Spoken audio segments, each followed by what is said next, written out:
Opa, é isso aí, vamos de novo então, né? Hoje o vídeo eu vou acabar fazendo umas baguetes de frango com cheddar, tá? Uns pedidos aí que tem, né, de encomenda já, e vamos produzir. Sempre começando assim, né, com tudo limpinho, se alongando, pedindo pra Deus, né, pra que tudo dê certo. E pau na gata, vamos embora. Começar daquela organizada na cozinha, né?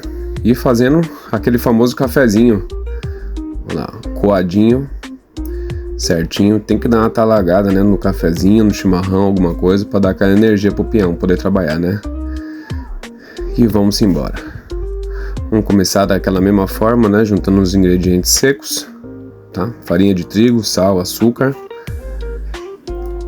Dá uma olhada aí, ó. Isso aí.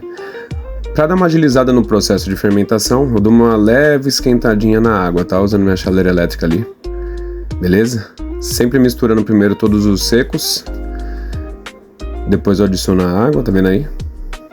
500 ml de água. 120 gramas de azeite. No caso, o óleo de soja, né?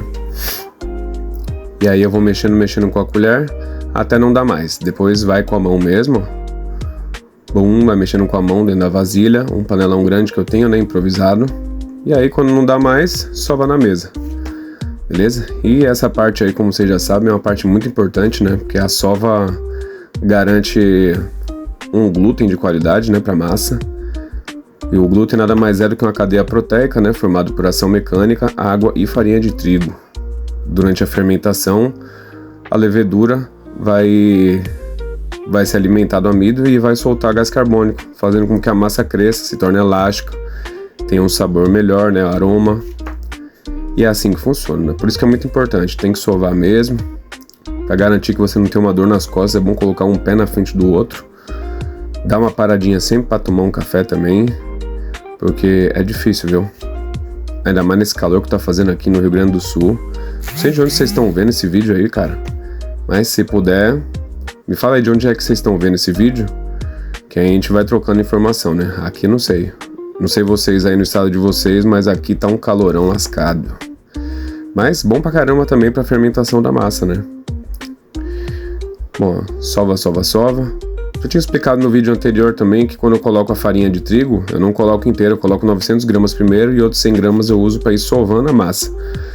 Só para garantir que eu não vou colocar exceder a quantidade de farinha de trigo, beleza? Olha lá, fermentada, prontinha, já sovada. Agora eu vou porcionar tudo em 250 gramas cada uma das bolinhas, porque eu tenho 5 pedidos de baguete de 500 gramas e eu sempre coloco metade de massa e metade de recheio. Pra ficar uma coisa bem equilibrada. Se não ficar muita massa ou muito recheio, também não dá certo, beleza? Aí, ó, 5 bolinhas de 250 gramas. E a que sobrou ali, eu vou guardar pra fazer uma baguete pra nós, pra casa, né? Que vai ficar show de bola. Aí já dá uma limpada de novo aí na mesa. Vamos esperar ali agora a fermentação da massa. Enquanto a massa fermenta, eu vou começar a fazer o recheio de frango hoje, tá? Essa parte eu não filmei, imaginando que todo mundo saiba que dá pra desfiar frango na panela de pressão, beleza? Então tá, peguei a panela de pressão, botei pra esquentar a panela, coloquei um pouco de gordura lá, a gordura que eu tô usando é a banha de porco.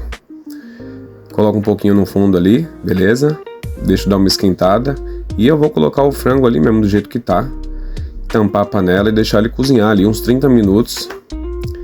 Depois que cozinhar uns 30 minutos, eu vou escorrer, vou separar um pouco dessa água da cocção, eu vou deixar guardada pro recheio e o restante eu jogo fora.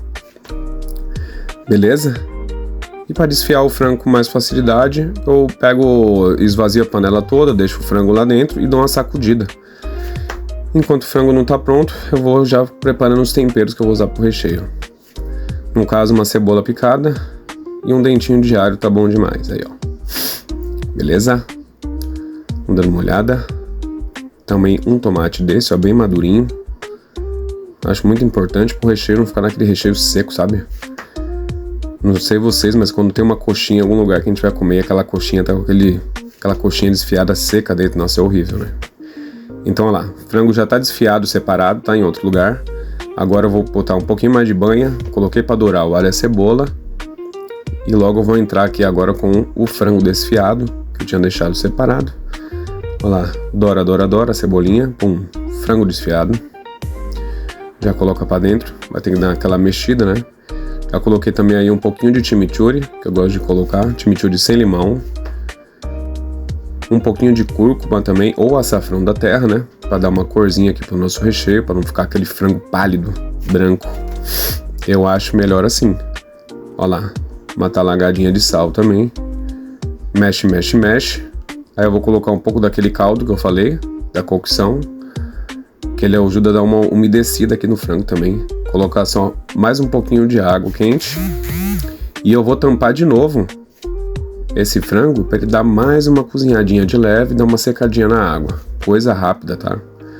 Agora, enquanto tá quase pronto o frango, eu dei uma parada agora para tomar um golinho d'água, né? E vamos dar uma olhada na nossa massa, ó. Massa já fermentada. Vamos esperar agora um pouquinho. Pega o nosso recheio, ó.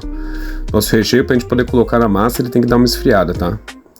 No final dele, para finalizar, pessoal, aí, ó, eu coloco um pouco de tempero verde já, que eu tinha ali separado. Coloco um pouco de requeijão cremoso também, ó, para dar mais uma cremosidade, né? O nome do meu recheio é frango cremoso. E aí, ó, a única coisa que não vai pra cocção junto lá é o tempero verde e os tomates que eu piquei, tá? Que aí eu deixo dar uma esfriada bem agora no recheio, deixo no freezer. De vez em quando eu vou tirando do freezer ali, vou dando uma mexida, porque uma parte fica fria e a outra continua quente. Então é importante você ir tirando e mexendo de vez em quando, tá? Pra poder o recheio esfriar com mais velocidade. Daí, ó, nesse meio tempo, as minhas massas já estavam fermentadas e já vou abrindo, ó. São 5 pedidos, né? Então, vou abrir 5 massas aqui na minha mesa, daquele formato retangular. E logo vocês vão ver aqui como é que eu vou fazer, tá? Tá vendo como é importante que a gente tenha sovado bastante a massa antes? Caso contrário, a gente não ia conseguir esticar a massa com tanta facilidade igual eu tô fazendo aqui, ó. Senão a massa fica fraca, ela fica rasgando. Quando fermenta, ela não cresce. E também não tem um sabor muito bom, né? Quanto mais a gente deixar ela descansar, melhor. Quanto mais a gente sova ela, melhor também. E lembrando também que não tem como deixar fermentando muito tempo, né? Sem controle de temperatura e tempo. Porque também passa do ponto de fermentação, tá? No caso aqui a gente deixou no tempo essencial e tá bom. Logo vou fazendo aqui, ó, já abri, já descansou. Eu vou deixando aqui agora, fazendo os cortes laterais, né, das tranças. Que essa baguete que eu faço aqui em casa é trançada. Olha lá, você vai fazendo os cortezinhos laterais, vai tirando os excessos, né? A fim de não deixar que fique muita massa, sabe? Aí eu já coloco no meio ali um cheddar. E você tem que apertar bem, tá? Pra sair todo o cheddar, tá? Porque não é barato. Não é barato. Aqui nós tá com o recheio já, ó. O recheio já esfriou. Agora eu já posso adicionar ele nas baguetes, tá? Pra fazer a modelagem agora dos nossos pães. No caso, como é pedido aqui de encomenda, tem que fazer tudo pesadinho, né? Tudo certinho lá. Vou pesar agora 250 gramas de cada recheio e vou separando nas massas, tá vendo? Dessa forma a gente consegue controlar nosso custo, né, de produção. E todos os clientes que receberem as baguetes vão receber com a mesma quantidade de recheio, para não ter que um foi menos, outro foi mais. Às vezes as 3 encomendas pode ser para 3 clientes que vão se encontrar no mesmo lugar, na mesma casa. Aí não tem como fazer, né? Deixar uns com mais, outros com menos. Todo mundo que vai receber igual. Inclusive foi muito elogiado aí por essas baguetes, né? Graças a Deus. Eu nunca tive reclamação, né? De nenhum pedido meu. Porque eu costumo fazer tudo no padrãozinho mesmo, né? Quando sobra um recheinho, a gente deixa pra fazer os nossos de casa aqui, pra gente poder comer também, né? E aí lá vai eu fechando as baguetes. Uma próxima vez, eu vou fazer um vídeo, um dos mais curtinhos assim, né? Explicando como é que eu faço essas tranças aí, tá? Pra todo mundo aprender a fazer em casa também. Quem tiver interesse em fazer, né? Quem quiser, é só pedir pra mim nos comentários aí. Todo mundo que quiser que eu ensine a fazer, eu ensino. Não tem problema nenhum, tá bom?